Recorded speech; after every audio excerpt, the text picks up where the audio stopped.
আজকে আমরা half range Fourier series নিয়ে আলোচনা করব। তো ফুরিয়ার সিরিজের আলোচনা আমরা যখনই করব শুরুতেই আমরা কয়েকটা সূত্র সম্পর্কে জেনে নিব, কারণ ফুরিয়ার সিরিজের ম্যাথগুলোই এরকম যে আপনাকে অবশ্যই কোএফিসিয়েন্টগুলো বের করে সেই সূত্রে বসাতে হবে। কোএফিসিয়েন্টগুলো যে আপনাকে বের করতে হবে সেটাও আপনি জানবেন সূত্র থেকে। কাজেই এই ম্যাথগুলোর ক্ষেত্রে সূত্র খুবই ইম্পর্টেন্ট, বলা যায় সব থেকে বেশি ইম্পর্টেন্ট। আচ্ছা, হাফ রেঞ্জ ফুরিয়ার সিরিজ শুনেই বোঝা যাচ্ছে যে এইটা কোনো কিছুকে অর্ধেক করে করা হয়েছে। আগের দিন আমরা পড়েছিলাম ফুল রেঞ্জ ফুরিয়ার সিরিজ, এখন হাফ রেঞ্জ নামটা থেকে নিশ্চয়ই বোঝা যাচ্ছে যে ফুলটাকে অর্ধেক করে এখানে লেখা হয়েছে। আচ্ছা, হাফ রেঞ্জ কোসাইন ফুরিয়ার সিরিজের ক্ষেত্রে কি হবে, সেইখানে যখন বলবে কোশ্চেনে যে half range cosine Fourier series বের করতে, তখন আপনারা দুইটা কোএফিসিয়েন্টের মান বের করবেন, এ নট আর এ এন। এ নটের ক্ষেত্রে সূত্রটা হবে a naught is equals to 2/L integration of F of X dx. Limit থাকবে 0 থেকে L পর্যন্ত। এ এন কীভাবে বের করবেন, 2/L integration of F of X cos n pi x by L dx। Limit থাকবে 0 থেকে আবার L পর্যন্ত। অর্থাৎ যখন আমরা কোসাইন ফুরিয়ার সিরিজ বের করব হাফ রেঞ্জে, তখন আমরা দুইটা মান শুধু বের করব, এ নট আর এ এন এর। এখন কোসাইন ফুরিয়ার সিরিজের ফাইনাল সূত্রটা কি, F of S is equals to A naught by 2 plus summation of an into cos n pi x by L, n equals to 1 to infinity। আচ্ছা, এখন যদি আমরা half range sine Fourier সিরিজের ক্ষেত্রে আসি, তখন শুধু আমরা bn এর মানটা বের করব। bn is equals to 2/L integration of f of x sin n pi x by L। Limit থাকবে 0 থেকে L। এখন সাইন ফুরিয়ার সিরিজের ক্ষেত্রে মেইন সূত্র কোনটা আসবে, F of X equals to summation of bn sine n pi x by L, n equals to 1 to infinity.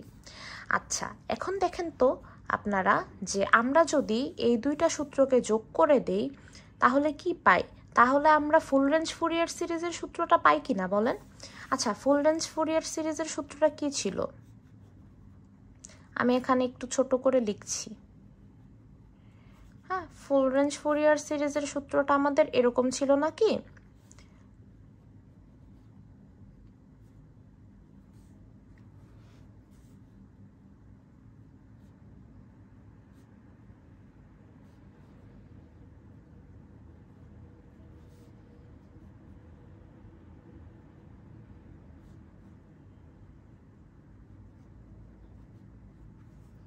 আচ্ছা এখানে দেখেন তো আপনারা, এই যে এই এতটুকু পার্ট যে আছে, এই এতটুকু পার্টই তো এখানে আছে, রাইট? তাই তো। তারপর এই যে এতটুকু পার্ট আছে, এতটুকুই তো এখানে আছে, রাইট? এখন আপনারা চিন্তা করেন তাহলে যে এই দুইটাকে যোগ করলেই তো আমরা এই সূত্রটা পাচ্ছি। অর্থাৎ ফুল রেঞ্জের এই যে এই দুইটা ভাগই হচ্ছে হাফ রেঞ্জের, একটা আছে কোসাইনে, এই কজের অংশটা এখানে আছে, এই সাইনের অংশটা সাইনে আছে। এই কারণে হচ্ছে এখানে যখন আমরা cosine Fourier series half range cosine Fourier series বের করতে বলি, আমরা শুধু এতটুকু আমাদের কাজে লাগে। যখন সাইন ফুরিয়ার সিরিজ হাফ রেঞ্জেরটা বের করতে বলি, তখন আমাদের শুধু এই যে এই পার্টটুকু লাগে। এই তো, খুবই সিম্পল একটা জিনিস। এখন আমরা একটা ম্যাথ করে দেখালে এটা সম্পর্কে আরো ভালো করে বুঝতে পারবো। আমাদেরকে এই ম্যাথটাতে কি করতে বলা হয়েছে, find half range cosine Fourier series for F of x is equals two x. Limit হচ্ছে 0 থেকে 1 পর্যন্ত। এখন আমাদেরকে শুরুতেই যেটা বের করতে হবে সেটা হচ্ছে এল এর মান। আগের দিন আমি একটা সূত্র দেখিয়েছিলাম, টি ইজ ইকুয়ালস টু 2L। এখন একটা জিনিস বলেছিলাম, আপনারা যেটা করতে পারেন সেটা হচ্ছে এই আপার লিমিট থেকে লোয়ার লিমিটটা মাইনাস করে দিতে পারেন। মাইনাস করলে আপনারা 1 পাবেন। এছাড়া একটা শর্টকাট নিয়ম শিখিয়েছিলাম, যেটা দেখে আপনারা এই লিমিট দেখে বুঝে যেতে পারবেন এল এর মান কি। এল এর মান হচ্ছে 1।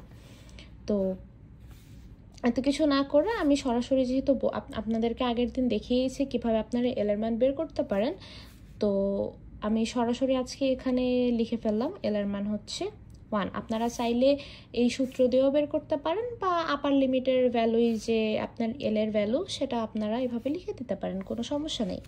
আচ্ছা, এখন আপনাদেরকে আরেকটা কথা বলা হতে পারে কোশ্চেনে, যে এই ফাংশনের যেই স্কেচটা সেটা আপনাদেরকে করে দেখাতে বলতে পারে, গ্রাফটা স্কেচ করতে বলতেই পারে। কোশ্চেনে যদি বলা থাকে তাহলে আপনারা স্কেচ করবেন, যদি না বলা থাকে স্কেচ করবেন না।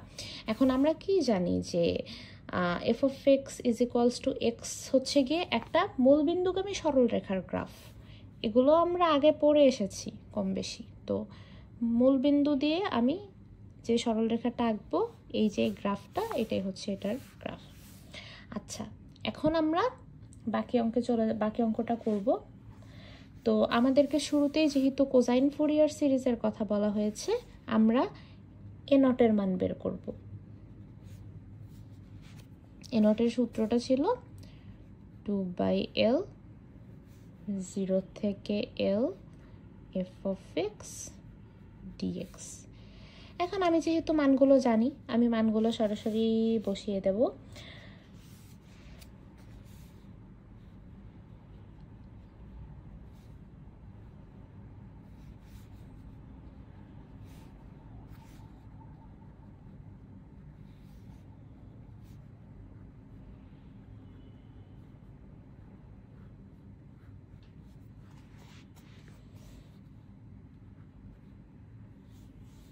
এইটু কিন্তু এমনিই কেটে যায়।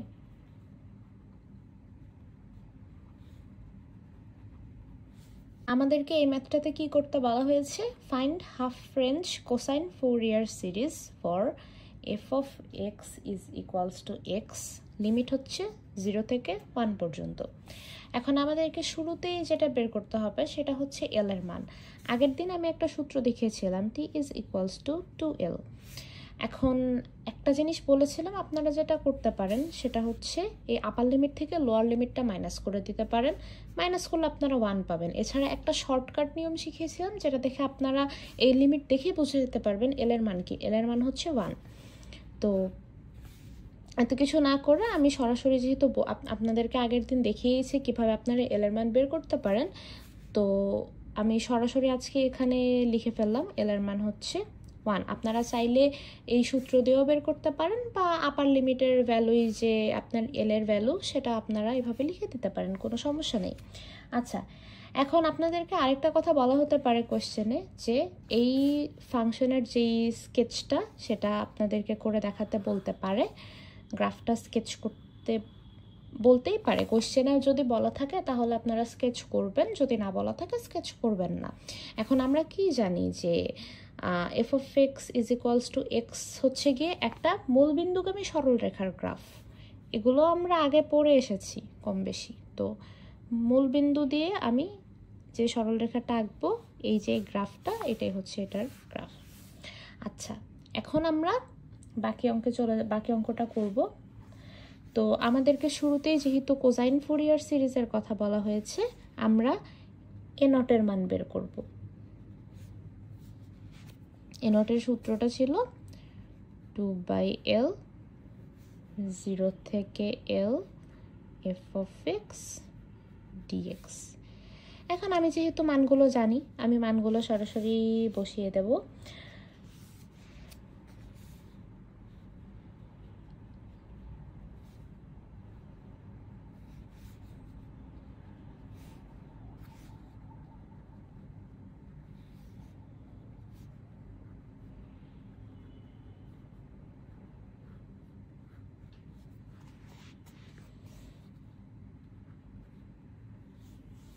এইটু কিন্তু এমনিই কেটে যায়।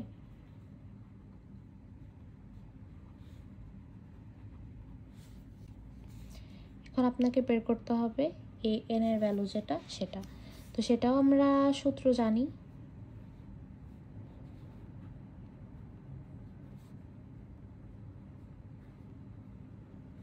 সূত্রগুলো যেন আপনাদের খাতায় যখন আপনারা ম্যাথটা করবেন তখন যেন সূত্রতে কোনো ভুল না হয়, কারণ সূত্র যদি ভুল হয় তাহলে পুরো ম্যাথটাই ভুল হয়ে যাবে। ধরেন আপনাদের যদি এরকম হয় ম্যাথ করতে করতে যে আপনারা সময় পাচ্ছেন না কিন্তু পুরা ম্যাথটা আপনারা ঠিকঠাক সূত্রে বসিয়ে করে এসেছেন, সেক্ষেত্রে যতটুকু আপনারা করতে পারবেন ততটুকুর উপর পার্শিয়াল মার্কস পাবেন, ওটা নিয়ে কোনো টেনশন নেই। কিন্তু আপনারা যদি সূত্রে ভুল দেখেন তো সেই ক্ষেত্রে মার্কস নাও পেতে পারেন।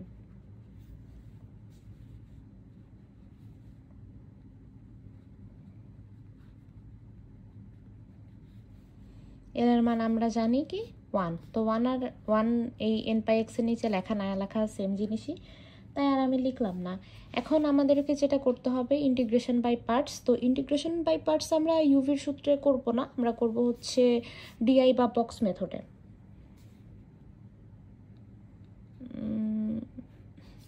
আচ্ছা, আমি এই সাইডে ছোট করে ফেলছি, আপনারা চাইলে দেখাতেও পারেন নাও দেখাতে পারেন, এটা কোনো বড় ব্যাপার না। এ পাশে ডিফারেন্সিয়েশন, এখানে ইন্টিগ্রেশন হবে। তো প্রথমে প্লাস,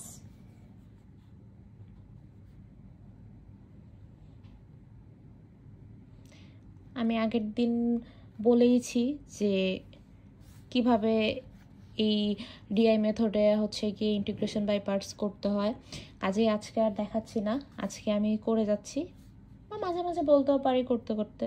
যেমন আমি এখন বলতে বলতে করছি, এই এক্সকে যদি ডিফারেন্সিয়েশন করি তাহলে 1 পাবো, cos n পাই এক্সকে যদি আমি ইন্টিগ্রেশন করি পাবো হচ্ছে sin n pi X divided by n pi, right?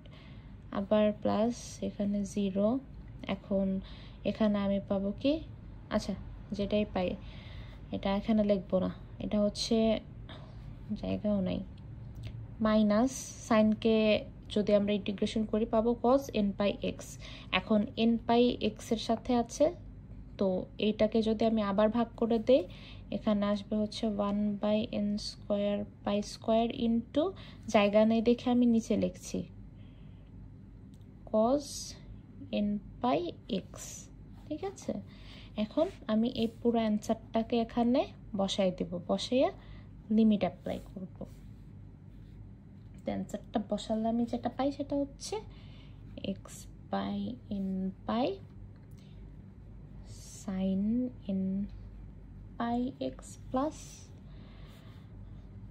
1/n square pi square into cos n pi X, এই তো এটা। এখন আমি এখানে লিমিট অ্যাপ্লাই করব। আচ্ছা,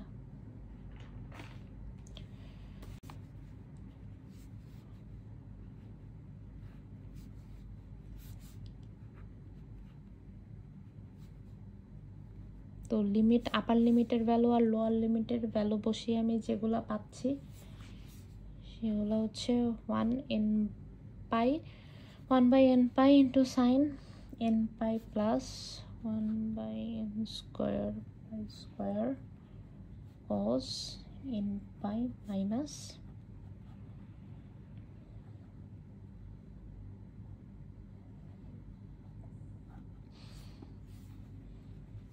এখানে সরাসরি এটা কেন আসলো বলেন তো, আপার লিমিট মাইনাস লোয়ার লিমিট। এখন এখানে যদি আমি 0 বসাতাম তাহলে হচ্ছে সাইনের এখানে যদি 0 বসাতাম এটা এমনি 0 হয়ে যেত, আর এখানে হচ্ছে যদি আমরা এক্সের জায়গায় 0 বসাই cos 0 ডিগ্রির মান 1, তো এটার সাথে হচ্ছে 1 এর সাথে এটা গুণ হয়ে 1/n স্কোয়ার পাই স্কোয়ারই থাকবে। তো এভাবে হচ্ছে গিয়ে আসছে এটা আপার লিমিট মাইনাস লোয়ার লিমিট গেল। এখন আমরা কি জানি সাইন এন পায়ের মান কত, 0, কাজে এই জায়গাটুকু 0 হয়ে যাবে। আর হচ্ছে আমরা এটাও জানি যে cos n পাইয়ের মান হচ্ছে -1/n, আর এটা এটার মতোই থাকবে। এই তো হয়ে গেল। এখন হচ্ছে আমরা ওই কোজাইনের হাফ রেঞ্জের যে সূত্রটা আছে সেখানে এতটুকুর মান বসায় দিব। আচ্ছা, মান বসানোর আগে সূত্রটা আমি এখানে আবার লিখলাম।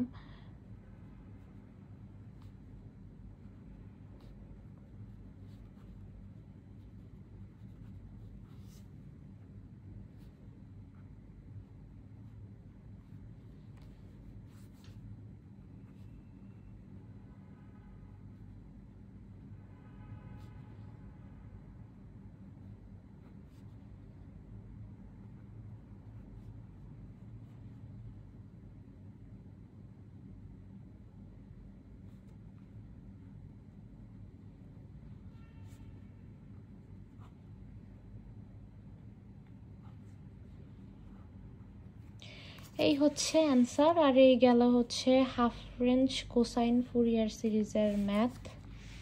এই তো এখানে শেষ। এরপর আমরা যাব অন্য একটা টপিকে। এখন আমরা আলোচনা করব Fourier series in complex form নিয়ে, অর্থাৎ ফুরিয়ার সিরিজটাকে আমরা কমপ্লেক্স ফর্মে প্রকাশ করব এখন।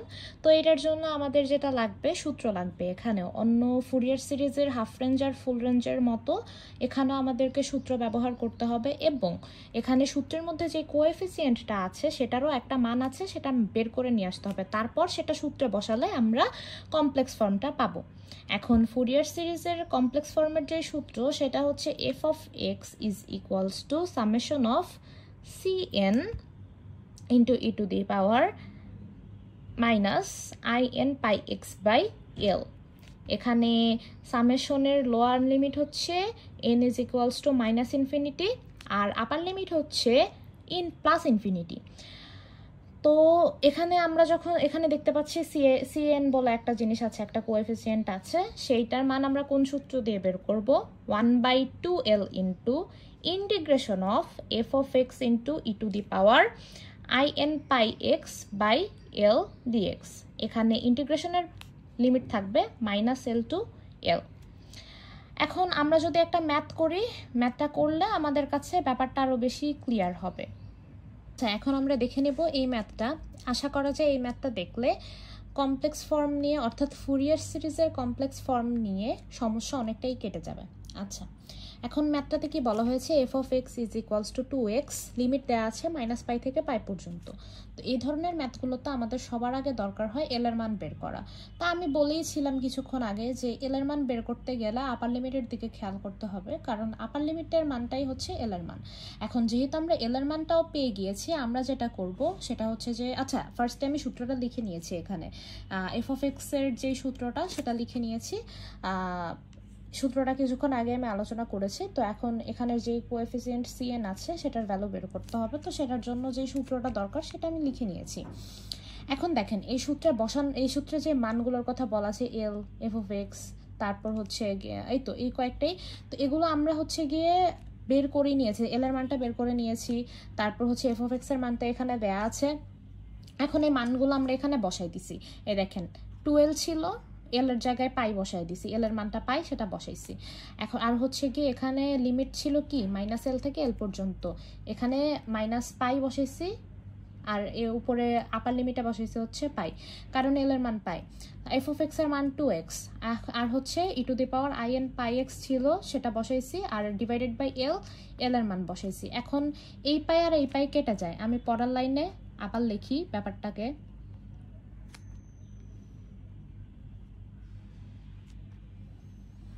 এখানে থাকে হচ্ছে inx। এখন দেখেন এই যে এতটুকুকে কি কোনো পরিচিত কিছুর মতো লাগতেছে কিনা, কিছু কি মনে পড়ে কিসের মতো লাগে? আচ্ছা, আমি বলে দিচ্ছি কিসের মতো লাগে। অয়লার ইকুয়েশনের কথা মনে আছে আপনাদের? অয়লার ইকুয়েশনটা কেমন ছিল দেখতে? e two the power i theta is equals two cos theta plus i sine theta. অনেকটা এর মতো লাগছে না? আই থিটার জায়গায় শুধু nx আছে। হ্যাঁ, এটাকে আমাদেরকে অয়লার ইকুয়েশনে বসাইতে হবে। অয়লার ইকুয়েশনে বসালে আমরা পাবো cos nx plus i sine nx। ঠিক আছে, এখন আমরা যেটা করব, এখন ইন্টিগ্রেশনটা দুইটা ভাগে ভাগ হয়ে যাবে। কিভাবে সেটা দেখাচ্ছি।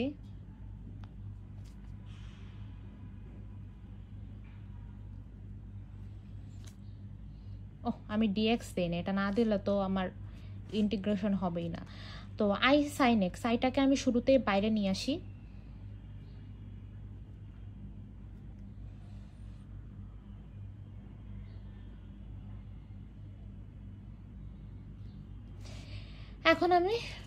এখন আমি যেটা করব সেটা হচ্ছে যে, এখন আমাকে চেক দিতে হবে ফাংশনটা অড ফাংশন না ইভেন ফাংশন।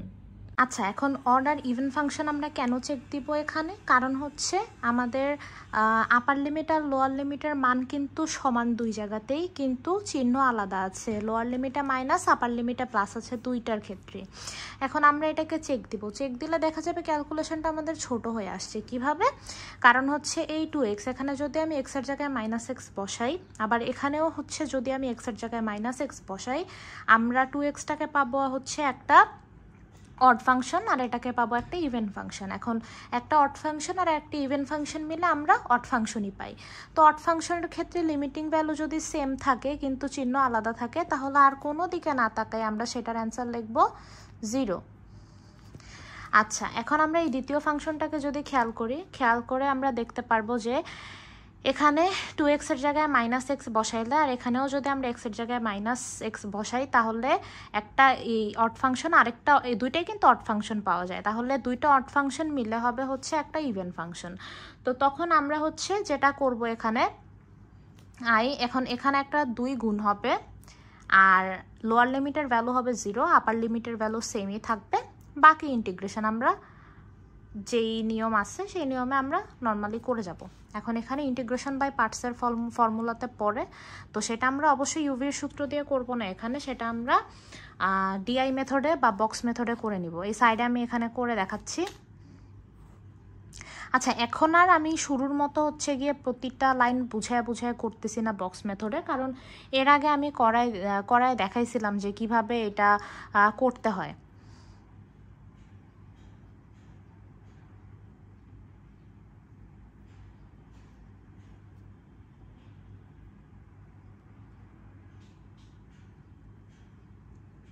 এটা কিন্তু cos nx লিখছি আমি, এখানে জায়গা শর্ট আছে, তো এটা nx একটু বুঝা নিয়েন। আর এটাকে আমি যদি এখন ডিফারেন্সিয়েশন করি 0 আসবে, এটাকে ইন্টিগ্রেশন করলে আসবে হচ্ছে এরকম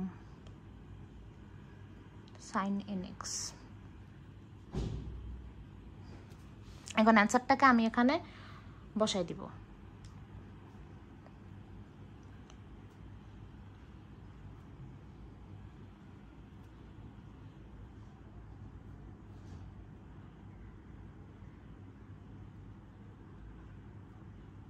এখন আমি এই পেজে যেয়ে এখানে লিমিট অ্যাপ্লাই করব।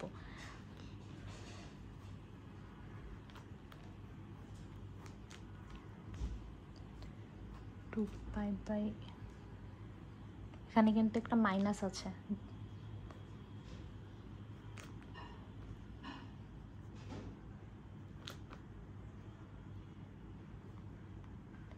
n পাই। এখন লোয়ার লিমিটে 0 আছে, তো 0টাকে যদি আমি সব জায়গায় বসাই এখানে, এই যে আমি দেখাচ্ছি, 0টাকে যদি আমি এখানে বসাই তাহলেও 0 আসবে, এখানে বসাইলেও 0 আসবে। তো এ কারণে লোয়ার লিমিট অ্যাপ্লাই করলে টোটালটার মান 0ই আসবে এখানে। এখন আমরা জানি হচ্ছে cos n পায়ের ভ্যালু কত? cos n পায়ের ভ্যালু হচ্ছে -1/n, আর sin n পায়ের ভ্যালু হচ্ছে 0।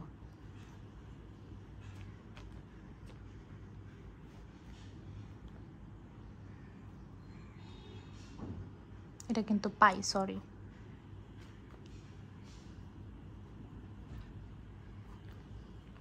এখন তাহলে 2π আর 2π কাটা, তাহলে অ্যান্সার হয় -1/n।